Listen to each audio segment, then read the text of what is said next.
केला बेचने वाली चुड़ैल। एक बार की बात है, जादूपुर नाम के गांव में करतब दिखाती एक औरत एक रेड्डी के लिए गांव में आती है। आइए आइए मेहरबान कदरदान, खाइए रोहड़ा के ताजे ताजे केले, कभी खाए नहीं होंगे ऐसे केले, पीले पीले केले खाइए।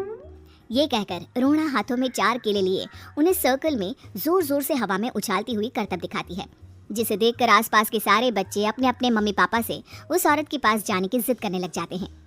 पापा ऐसा तो सर्कस में बॉल से होता है ना, ये आंटी तो केले से कर रही है, चलिए ना पापा देखते हैं। रोहड़ा एक पतली सी तार पर चलती हुई केलों से करतब दिखाती है। आते जाते सभी लोग बाहर रुककर उसके करतब देखते हैं और वाह वाही करते नहीं थकते। जैसे ही एक आदमी पास आकर उसे पैसे देने लग जाता है, तब वो कहती है, अरे नहीं नहीं साहब, मैं करतब तो बच्चों के मन को बहलाने के लिए करती हूँ, धंधा तो मेरा केले का है। पीछे देखो मेरी रिड्डी, जो भी मेरे केले खाएगा मेरी तरह चुस्त दुरुस्त और तंदुरुस्त हो जाएगा। पता चलता है क्या कि मेरी उम्र 55 की है। अरे पर ऐसे ठंड के मौसम में कोई केला क्यों खाएगा?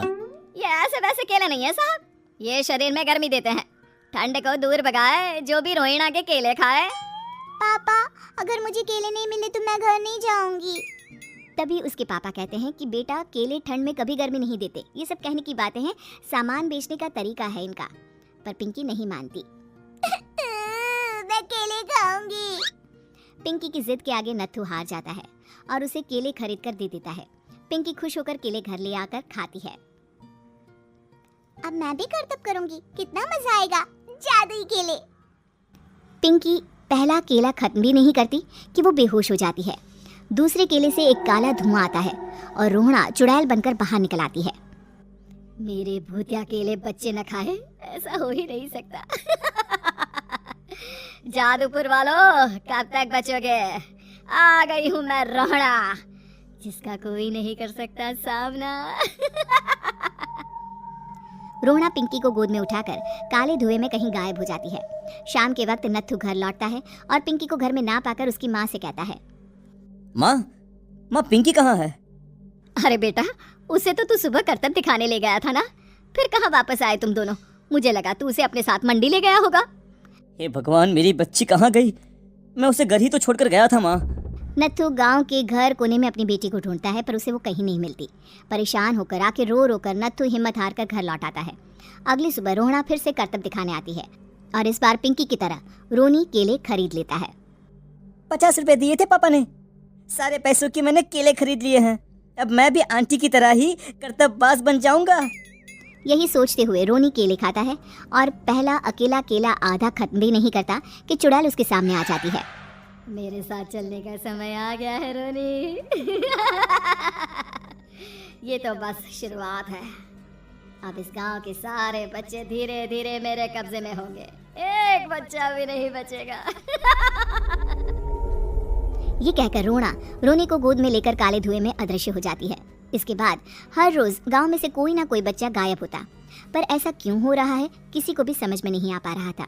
रोज की तरह अपनी बेटी पिंकी की तलाश में नत्थू गांव के एक तालाब के पास बैठा रो रहा था। कहाँ गई मेरी पिंकी? शकुंतला के जाने के बाद एक वही तो मेरा सहारा थी। अरे उसकी आत्मा कोस रही होगी मुझे कि मैं अपनी बच्ची को संभाल भी नहीं पाया। नत्थू ये कहता हुआ रो ही रहा था कि तभी तालाब में से उसे शकुंतला की आवाज सुनाई देती है। कहाँ थी तुम शकुंतला? हमारी बच्ची और सारे गायब हुए बच्चे रोहड़ा के कब्जे में हैं। वो बच्चों को जो केले देती है उससे बच्चे बेहोश हो जाते हैं और उसके कब्जे में आ जाते हैं और वो उन्हें ले जाकर काली दुनिया में ले जाती है। पर वो ऐसा क्यों कर रही है? ये मैं नहीं जानती, पर उस दुनिया का रास्ता मैं आपको बता सकती हूँ। जहाँ ये नदी खत्म होती है वहाँ एक केले का पेड़ है, उसके नीचे एक दरवाजा है, वहीं से रास्ता जाता है उस दुनिया का। ये कहकर शकुंतला की आत्मा गायब हो जाती है। गांव के सभी लोग झुंड बनाकर उसी रास्ते से काली दुनिया में चले जाते हैं और वहां देखते हैं कि सारे बच्चे वहां काम कर रहे थे। पापा मुझे ले चलो यहाँ से, पापा पापा। सभी बच्चे अपने मम्मी पापा से लिपट जाते हैं। तो तुम लोग यहाँ तक आ गए? क्यों हमारे बच्चों को पकड़ लिया तूने? तुझे शिकारी बनाना है तो ले, हम सब आ गए हैं, हमें खा ले। नहीं, मुझे बच्चे चाहिए, मेरे बच्चे के बदले तुम लोगों के बच्चे। क्या मतलब? मैं इसी गांव में रहने वाली एक औरत थी। केले की चोरी के इल्जाम में मेरे बेटे को गांव वालों ने इतना मारा कि वो मर गया। उसी दिन मैंने ठान लिया कि गांव वालों का भी वही हाल करूंगी। कुछ दिन बाद बेटे के चले जाने के दुख में मैं भी मर गई और मेरी भटकती आत्मा एक चुड़ैल बन गई। और फिर मैंने बदला लिया तुम सबके बच्चे छीनकर। बर्दाश्त नहीं कर पाए ना, सोचो मुझ पर क्या बीती होगी। हमें माफ कर दो रोना, पता नहीं ये किसकी गलती थी पर हम सभी माफी मांगते हैं। हमारी खुशियाँ लौटा दो, तुम भी तो एक माँ हो। गांव वालों की बात सुनकर रोना का मन पिघल जाता है और वो बच्चों को छोड़ देती है। उसके बाद काली दुनिया बच्चों के लिए जादुई दुनिया बन जाती है। अब कोई भी कभी भी वहां आ जा सकता था।